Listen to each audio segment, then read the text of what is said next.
여러분 안녕하십니까? 광주 MBC 뉴스데스크입니다. 순천과 한평 등 전남 지역을 이틀째 휩쓸고 간 대형 산불이 축구장 875개 크기의 산림을 모두 태우고 꺼졌습니다.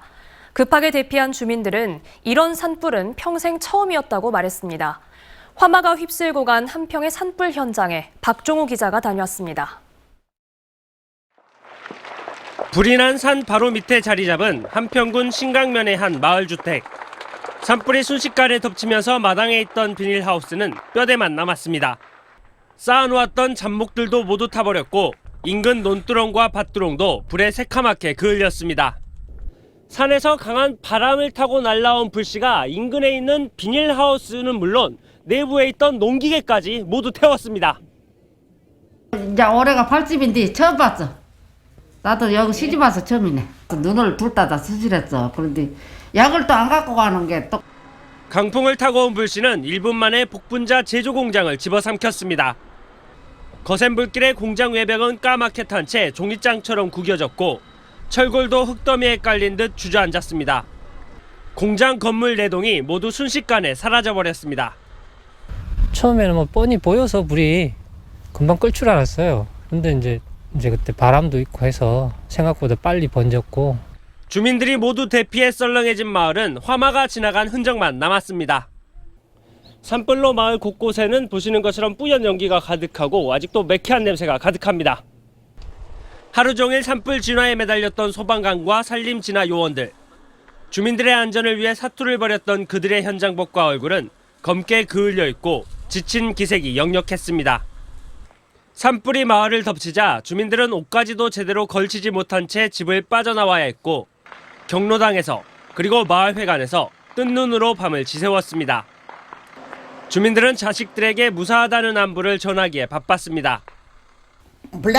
불났는지 괜찮으냐고 물어보고 걱정 마라 다 이제 해결됐다 내야 그랬어. 아이들한테 전화와요 아주. 다행히 인명피해가 없이 주불이 모두 진화되면서 한평 지역 주민들은 28시간 동안 놀랐던 가슴을 쓸어내릴 수 있었습니다. MBC 뉴스 박종호입니다. 원래대로라면 오늘도 한평에서는 군공항 이전 주민설명회가 열릴 예정이었는데요. 이 산불 때문에 연기됐습니다. 광주 군공항 이전 특별법이 내일 국회 첫 문턱을 넘을 걸로 예상되는데 특별법 통과가 한평에서 진행될 주민 설문조사에 어떤 영향을 미칠지 관심입니다. 보도에 주현정 기자입니다. 광주 군공항 이전 사업의 시선이 국회 국방위원회로 쏠립니다. 국방위는 내일 광주 군공항 이전 특별법을 처리하기 위한 소위원회를 엽니다.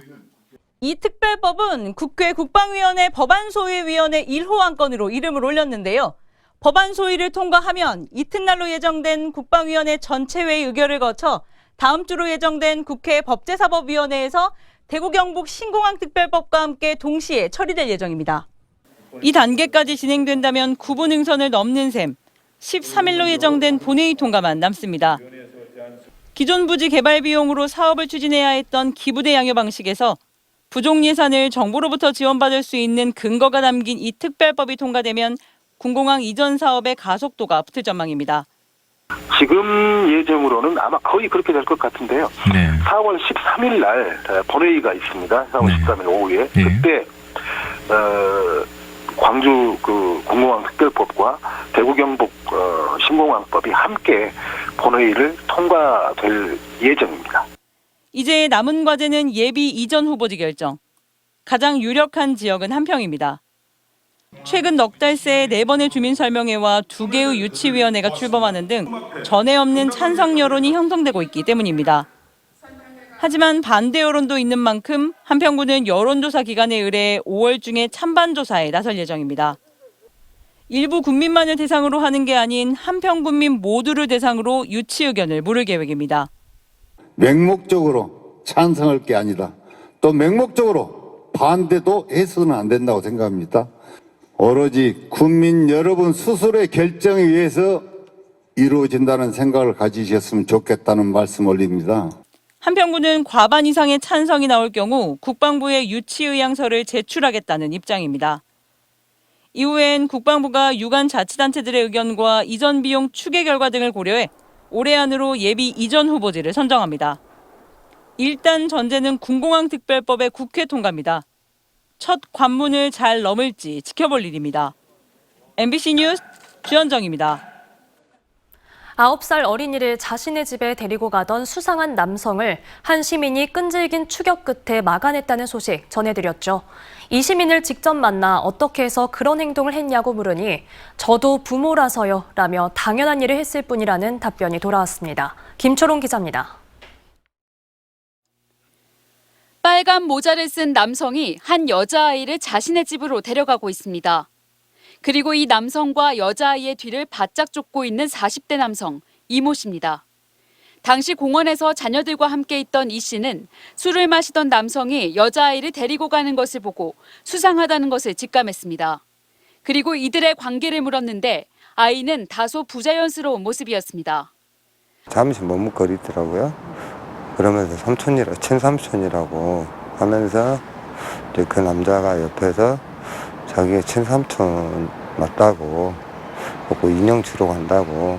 하지만 이 씨는 포기하지 않고 뒤쫓아가 여자아이를 자신의 집으로 데리고 들어가려던 남성을 막아섰습니다. 집으로 들어가라 하길래 제가 이제 올라갔어요. 현관 앞에까지 이제 들어갔더라고요. 그러면서 지금 전화하냐고 어린애들 꼭 뭔 짓을 하려고 데리고 왔냐. 이 남성이 격렬히 저항할 수도 있었는데 끝까지 포기하지 않은 건 자신도 아이를 키우는 입장이기 때문이었다고 말했습니다. 그리고 저는 이제 당연히 왜냐면 이제 아들 키우고 하니까 부모로서 이제 그냥 따라가서 그랬던 거고. 9살 여자아이는 무사히 부모의 품으로 돌아갔고 아이의 부모는 이 씨에게 감사의 인사를 전한 것으로 알려졌습니다. MBC 뉴스 김초롱입니다.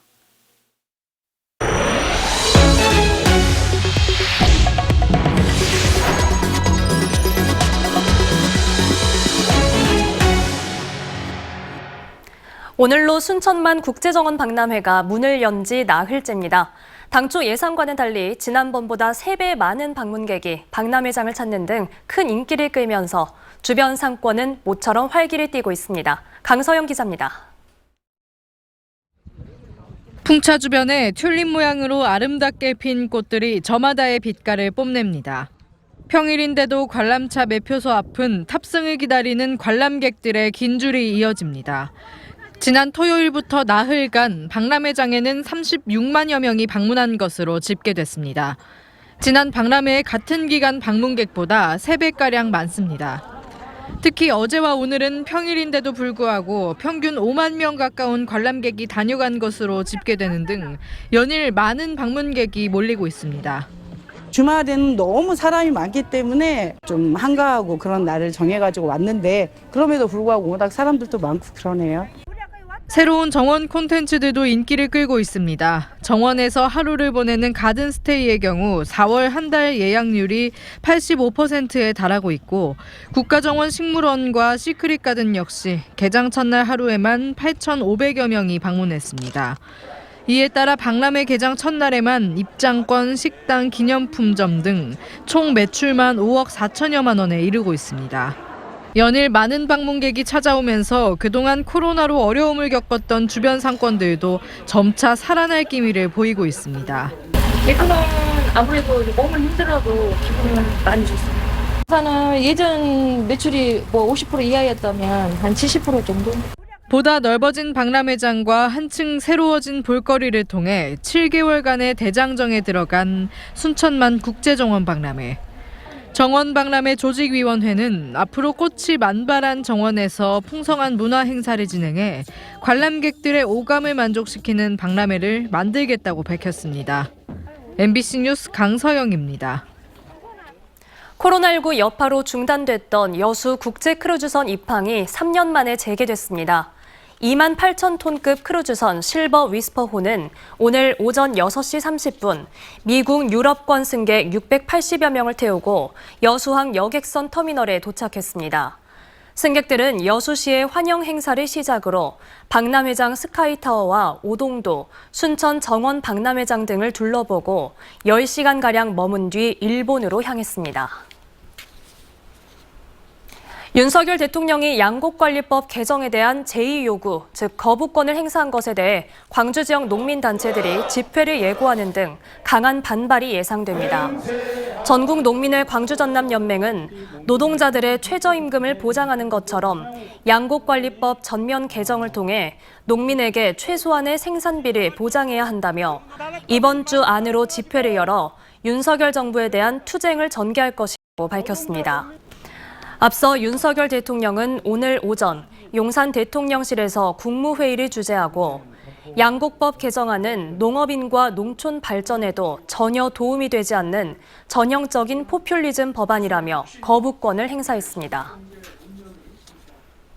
광주시청에서 석 달째 농성 중인 보육 대체교사들이 지방노동위원회로부터 부당해고를 인정받았습니다. 민주노총 공공연대노조 광주본부는 절차와 규정을 위반해 보육교사들을 해고한 것이 전남지방노동위 결정을 통해 확인됐다며 즉각 복직시키라고 말했습니다. 이에 대해 광주시는 판정문을 받아 정확한 취지를 확인한 다음 대책을 결정할 것이라고 밝혔습니다. 무등산 케이블카 설치 논의를 위한 토론회가 내일 광주시 의회에서 열립니다. 광주시 의회는 내일 새로운 관광도시 광주와 무등산이라는 주제로 케이블카 설치 논의 등 무등산 활용 방안을 위한 토론회를 개최합니다. 이번 토론회에는 광주시와 광주시 의회, 환경단체 관계자 등이 참석해 케이블카 설치 찬반 의견을 나눌 예정입니다. 흑산공항 건설 사업이 연내 착공을 목표로 속도를 내고 있습니다. 전남도청에서 서울지방항공청 주최로 열린 환경영향평가 협의회는 평가 항목과 범위 등을 결정했습니다. 언제 어디서나 내 손 안의 뉴스. 광주 MBC 뉴스 유튜브 구독으로 함께하세요.